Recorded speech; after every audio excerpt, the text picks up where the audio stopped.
conditions de reprise des activités socio-économiques dans bon nombre de localités, base d'un développement durable. Ainsi, l'un des objectifs assignés au programme de déminage humanitaire est atteint. Voilà ce qui explique toute la satisfaction que j'éprouve ce matin en prenant la parole devant ce parterre de personnalités venues communier avec les populations dans l'espoir d'une renaissance pour notre région. Monsieur le ministre, Excellences, Madame, Messieurs les ambassadeurs, Mesdames, Messieurs, l'utilisation des mines antipersonnelles dans la région méridionale du Sénégal a eu des conséquences dramatiques aussi bien au plan économique que social. En effet, les mines ont causé de nombreuses victimes et entravé l'essor de la région, notamment en empêchant les activités agricoles et les mouvements de population, les échanges entre les communautés et l'accès aux infrastructures sociales de base. Face à ce désastre, le Sénégal a élaboré un dispositif pertinent en vue de prendre à bras le corps le phénomène. Mise en place des organes chargés de mettre en œuvre un programme d'action anti-mine, élaboration d'une stratégie nationale en la matière, conception des instruments et outils de gestion du programme de déminage. Ce dispositif législatif et réglementaire a débouché sur la mise en œuvre effective des opérations. Il a fallu cependant mener une étude d'urgence sur l'impact des mines en Casamance afin de mesurer l'ampleur de la contamination et de la tâche à accomplir. Celle-ci a été réalisée d'octobre 2005 à mars 2006 grâce à l'appui du gouvernement canadien. Les opérations de déminage proprement dites ont démarré en février 2008 dans la région de Ziguinchor par un projet pilote financé par les États-Unis d'Amérique et le Royaume de Belgique. Il a concerné 4 localités de l'arrondissement de Niaguis, Kandialan, Sukuta, Boutout et Madina Manka. Un financement franco-allemand à handicap international a permis ensuite le déploiement des équipes de déminage dans l'arrondissement de Niassia, précisément à Bakounoum, Dar Salam, Etafoun et Kagit. Grâce au projet américain qui a pris le relais, les localités de Kagit Douma et de Sindon ont été traitées, de même qu'une partie du village de Gouraf. L'achèvement de la dépollution de Gouraf, Sindon et Boutout et le nettoiement des zones contaminées de Kailou, Etomé, Toubakouta, Kassoulou et Baraf ont été rendus possibles avec l'apport de l'Union européenne. Au total, une superficie de 332 875,54 m² a été dépolluée, ouvrant accès à 23 millions de mètres carrés environ pour 235 mines relevées. Par ailleurs, des enquêtes non techniques ont été effectuées dans 200 localités des régions de Kolda, Sédhiou et Ziguinchor. Elles ont répertorié 36 villages suspectés minés et 164 ont été proposés au déclassement. D'un autre côté, l'éducation au risque a été menée en relation avec des partenaires locaux et le soutien technique et financier de l'UNICEF. Elle a eu pour objectif d'amener les populations vivant dans les localités contaminées à adopter des comportements sûrs dans cet environnement.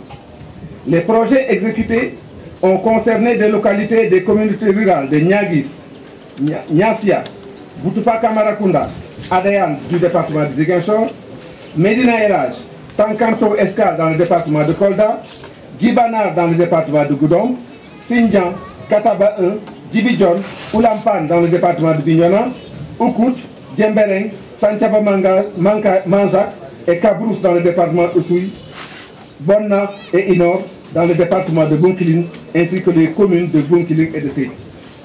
En outre, des séances de formation à la sécurité face aux mines ont été animées au profit des acteurs intervenant dans les localités minées ou suspectes pour leur faire acquérir les règles et réflexes sécuritaires à adopter dans un environnement miné.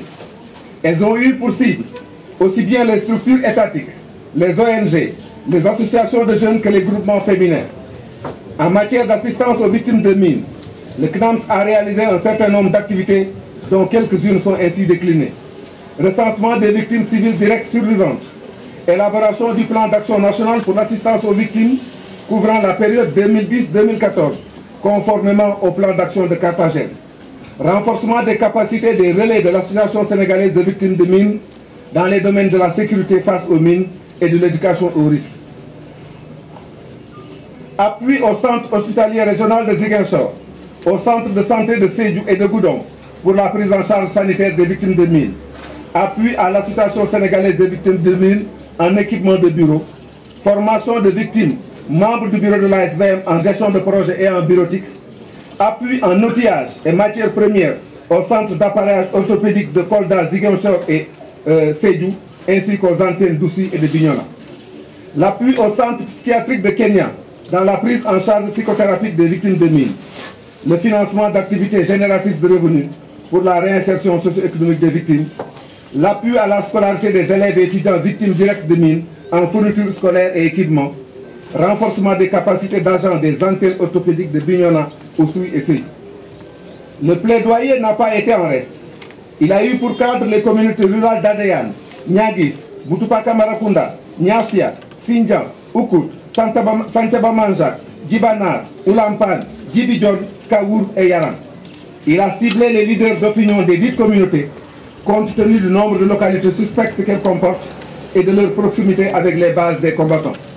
L'objectif est de constituer des relais pour amener les belligérants à abandonner l'utilisation des mines dont l'efficacité militaire est loin d'être prouvée. Les rencontres organisées dans ce cadre ont été animées par le CRAMS et ses partenaires dont la presse locale. Ces résultats appréciables n'auraient pu être atteints sans une volonté politique affirmée et l'engagement sans faille des plus hautes autorités du pays. Le gouvernement, en plus d'avoir mis à la disposition du projet des locaux à Dakar et Ziguinchor, lui a alloué chaque année, depuis 2007, 150 millions de francs CFA. Cette subvention a été portée à 175 millions en 2011 et à 200 millions en 2012. Il a fallu également compter avec les partenaires du Sénégal. Ainsi, 4 milliards 837 millions 507 100 francs CFA ont été injectés dans le programme depuis 2005 au travers du PNUD ou du CRAMS ou en financement direct des ONG. 321 750 000 francs CFA du PNUD sur financement de la France et de la Suède. 1 440 millions 309 600 francs CFA à HI, financement du Canada, de la Belgique, des États-Unis d'Amérique, de la France et d'Allemagne. 682 300 000 francs CFA au CRAMS par le PNUD. 16 451 100 francs CFA exécutés par le CRAMS, donné par l'UNMAS, le service d'action antimine des Nations Unies, sur le financement de l'Espagne pour l'assistance aux victimes. 6 559 650 francs CFA de la France au CRAMS pour le contrôle de qualité. 199 787 250 francs CFA d'un financement de l'Italie au CRAMS pour le déminage de la région de Sédhiou. 22 500 000 francs CFA de la Corée plus un véhicule de la République de Corée. 2 295 849 500 francs CFA de financement de l'Union européenne au travers du PNUD et 1 million d'euros sur fonds propres de handicap international. Monsieur le ministre, les résultats obtenus sont certes importants. Cependant, beaucoup de chemin reste à parcourir. En raison de l'immensité de la tâche, ainsi il est prévu de poursuivre les enquêtes non techniques dans le département de Bignona, d'étendre les opérations de déminage aux régions de Kolda et Sédhiou. L'équipe de capacité nationale est déjà déployée dans le Sédhiou et s'attelle à la tâche. Poursuivre la dépollution des localités suspectes des arrondissements de Niagis et Niassia, assurer le contrôle de la qualité des terrains déminés pour permettre la restitution des terres et favoriser la reprise de la vie économique, poursuivre les séances d'éducation au risque pour détourner les groupes à risque des zones suspectes, poursuivre le plaidoyer pour l'abandon de l'utilisation des mines antipersonnelles, mettre en œuvre le plan d'action national pour l'assistance aux victimes de mines.